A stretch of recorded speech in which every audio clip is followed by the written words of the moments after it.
Comment investir en étant indépendant? Deuxième partie.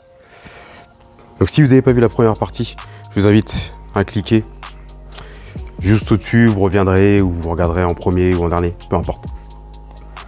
Comment faire donc quand on n'a pas de CDI, quand on est auto-entrepreneur, en SASU ou en URL, enfin, comment on fait quand on n'a pas ce fameux CDI? C'est possible. Donc je vais vous expliquer ça en 3 nouveaux tips aujourd'hui. Ok? Donc si tu es nouveau, n'hésite pas à t'abonner pour suivre tous les tips, les problématiques, les dilemmes sur les investissements, la motivation, le mindset, parce que c'est pas évident avec cette période. Ok? Donc tips numéro 1, choisir la bonne banque. C'est quoi la bonne banque? C'est toutes les banques. Non, je plaisante. Pas trop. Donc vous allez dans un premier temps prendre la banque qui est à côté de là où vous avez investi. Dans un deuxième temps, vous allez prendre la banque à côté de là où vous habitez. Et ensuite, vous allez voir les banques des provinces. Ok? Retenez bien cet ordre. Vous allez voir toutes ces banques-là dans l'ordre que je vous ai indiqué.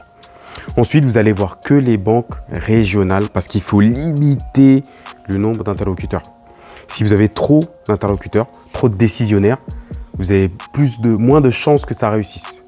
C'est logique. Limitez le nombre d'interlocuteurs, donc vous allez voir que des banques qui sont régionalisées. Ok?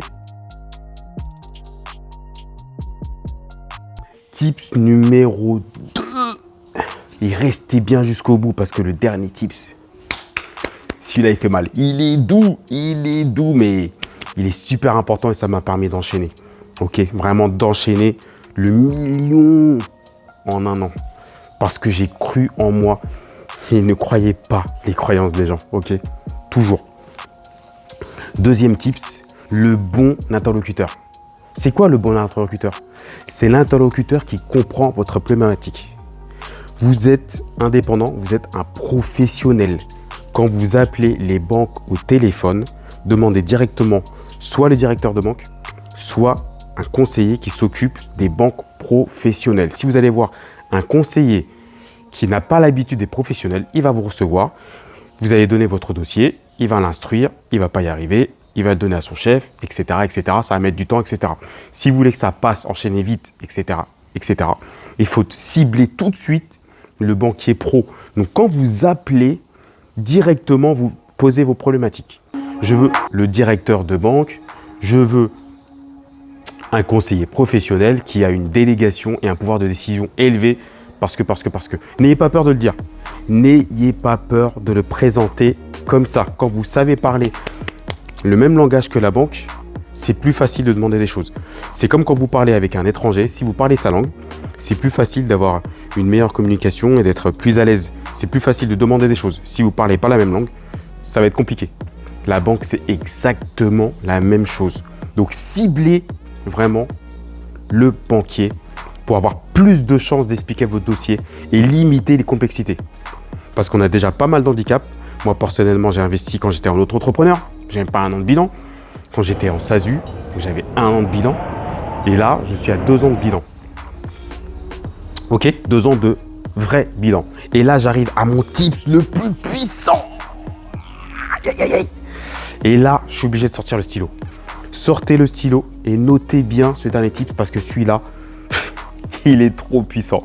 Même s'il est doux en même temps. Donc, ce qui est vraiment très important, quand vous allez voir donc la bonne banque, le bon interlocuteur, il faut que vous lui présentiez des bilans, même si vous n'en avez pas. Et vous allez me dire, mais qu'est-ce qu'il raconte? Bah oui, il faut présenter des bilans, le plus de bilans possible. Ok?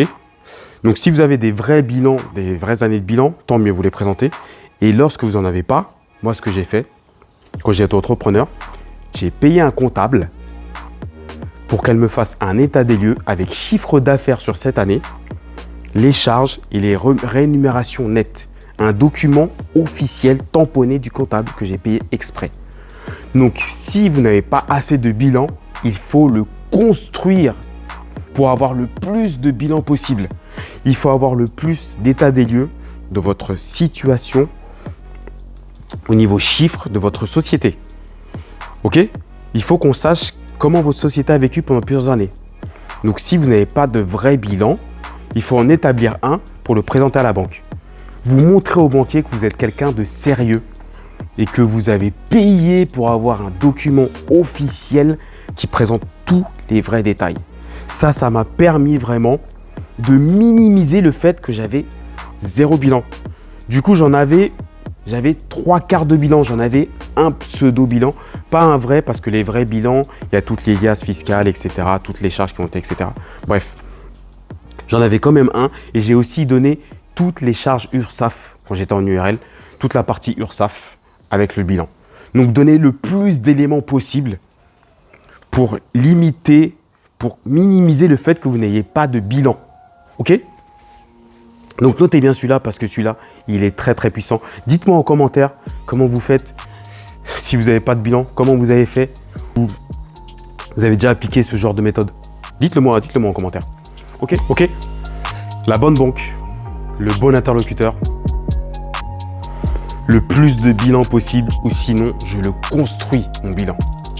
C'est ça, les clés.